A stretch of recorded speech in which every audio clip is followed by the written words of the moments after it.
What's going on, guys? Gomer's here, and welcome back to another one.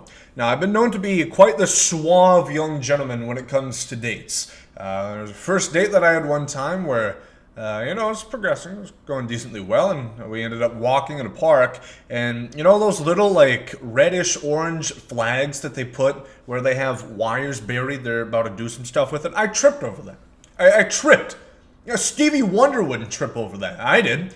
And my knee starts bleeding. We have to go back to my apartment, bandage it up. Embarrassing as hell. But somehow I have something even better than that. A date that went even more tragic. So here we go. Leave a like if you guys enjoy.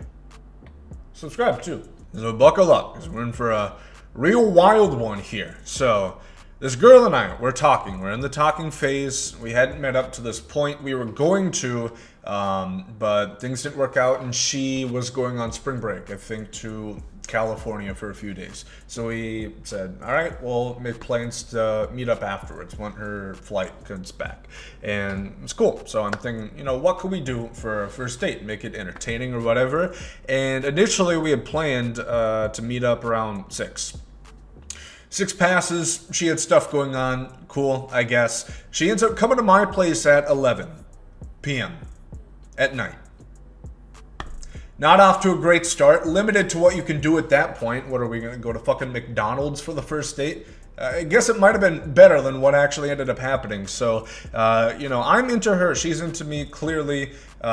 She offered to go to my place, so I would think that's a good sign, right? And she gets to my place or whatever. And like I said, it's late. It's like 11 o'clock already at night, which we'll watch a movie, I guess. There's not much else to do since most stuff. This is also when more restrictions with COVID were on as well. So a lot of shit is closed by 11 for sure. And it's a weekday. So, yeah, a lot of combinations there. And first red flag, she pulls out a laptop and says, oh, I have an essay that I got to do. You had all fucking day. You pulled out a laptop now, so I'm like, okay. I thought we were gonna watch a movie though, and she works on it for like 2 minutes, then puts it away. It's like, I can do it later. Like, all right, glad you brought your laptop then. So, because she made a big deal about that too, and then puts it away after 2 minutes and says, I don't feel like doing it. Which is, I guess, good, but weird that she even brought it to begin with, since she already came so late. So we decided what movie to watch. I picked Pulp Fiction. I don't know. Maybe I think it's a good movie. I think it's a decent first date choice. She's never seen it. She likes comedies. I think she ended up liking the movie. I like it, of course. So we're going to end up watching that, right? Second red flag. She's like sitting on the couch. So we're on the couch watching the movie, and she's sitting like on the edge, as if it's like a stool or something and not a couch that has cushions on the back. So I ask her, do you want to sit back or something? Do you want to come here, sit back? And she's like, oh yeah, which again is weird because she seemed uncomfortable, but in text she was anything but. She was super wild in text, and then in person. And mind you, I don't look like a smoke show at this point. Here's a approximate look, of what I am at that time. I was still in the process of losing weight, so I don't think that's too intimidating that you're gonna fuck something up, or oh my god, look at that Hercules, look at that Adonis over there on the couch. It's like, come on, whatever. It looked like a teddy bear, easy to cuddle up to. So eventually she comes over and we watch the movie, and it's pretty good. I think we both enjoy it. We laugh a few times, we talk a few times, and eventually it's over. And then it just gets to this really awkward point, which admittedly I should have done a better job. I didn't fully commit. But again, she was giving off really weird vibes. Like I said, she was sitting on the edge of her seat. Like, Pulp Fiction's a good movie, but it's not that fucking good. It's not, overtime in a sports game. It's not like we're waiting for a big Hail Mary from Aaron Rodgers, for Christ's sakes. It's a movie. So that weirds me out. It's like, do you want to be here? Are you comfortable? And again, back in my mind, it's like, yeah, she's talking freaky in text and whatever. So we just kind of talk awkwardly on the couch for like 2 hours.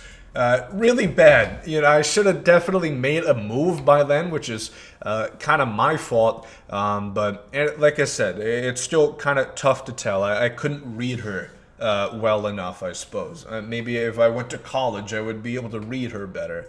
But anyway, it keeps progressing, and eventually it's like 2, 3 in the morning. And it's like, I'm tired. She usually stays up this late. I'm fucking tired. So I say, do you want to go to bed? He's like, yeah, well, we can do that. And obviously that would be a pretty good time to make a move, right? So we put another movie on. Lord knows what it is. I forget. Like I said, it is only about 9 months ago that this happened, but I just don't remember. I guess I only remember the bad parts, the parts that scarred me from this occasion. So we lie down. Perfect time to make a move, in which I do. And things progress, things go pretty well, and here's where we're gonna get a little a PG-13. Well, I probably already gave an F-bomb, so here's where we get even more PG-13. You know, it's like 2:30 in the morning, finally, you know, a mix of me growing the gonads in order to make the goddamn move, and her showing that she's like into it. But here's where it gets bad. So we're gonna have sex, we're making out and whatever.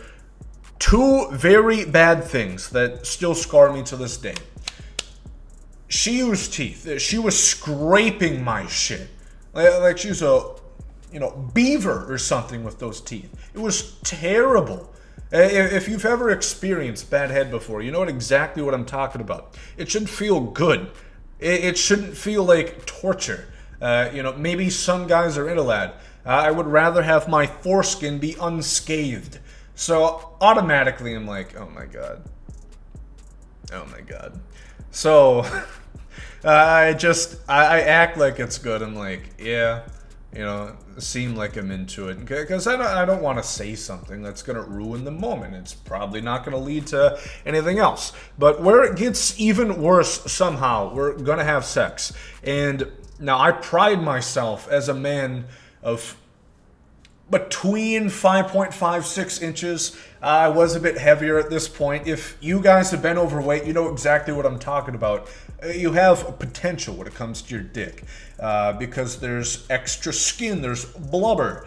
And if you lose that weight, you have more shit to work with. So I'm probably more on the 5.5 side right here, which average US male, I might add. And we're gonna have sex, and it's just so hard. This girl plays hockey, her thighs are fucking huge, and she just, maybe she didn't have sex before, but she didn't know how to cooperate. It was terrible, and I felt embarrassed, because it's like, I don't think it's my fault, but I hardly can get in.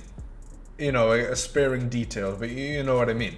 Because it's impossible. She's not moving. She's just lying on her back like she's dead, expecting me to do all the work.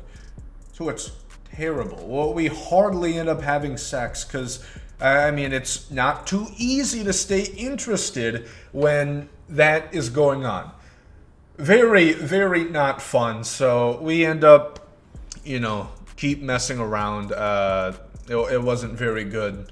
Eventually we go to sleep at like 3:30, 4 in the morning. We wake up at like 7:30.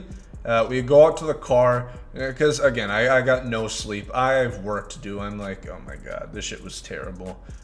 This was not good. You know, I wasn't happy with myself waiting so long. And I certainly wasn't happy with her performance, but she loved it. She was very into it, because immediately when we woke up, she wanted to go back at it. So, which we did, but we went back to the car. She got a parking ticket on top of that, which was great. And I know I offered to pay for it. I don't think she wanted to or whatever, but she did. And that's kind of where it ended. There's more to talk about with this situation, but that's probably for a different video. But I just wanted to outline this point, I guess I would say. If you can clearly tell that a girl's interested, make a fucking move. Don't be a pansy like me, or else you're gonna end up in a situation like that, where you're tired as hell and you're waiting until 3 o'clock in the morning to do something. Really bad, but also don't get yourself involved with girls like that. You know, fair to say, that's another point. You know, if they say 6 o'clock and don't get there until 11, and they bring a laptop and sit on the edge of their seat for a Tarantino film, maybe just say, oh, you know what, I actually have work in the morning, or, oh shit, you know, my dog's sick, better take him to the vet at 12:30 at night.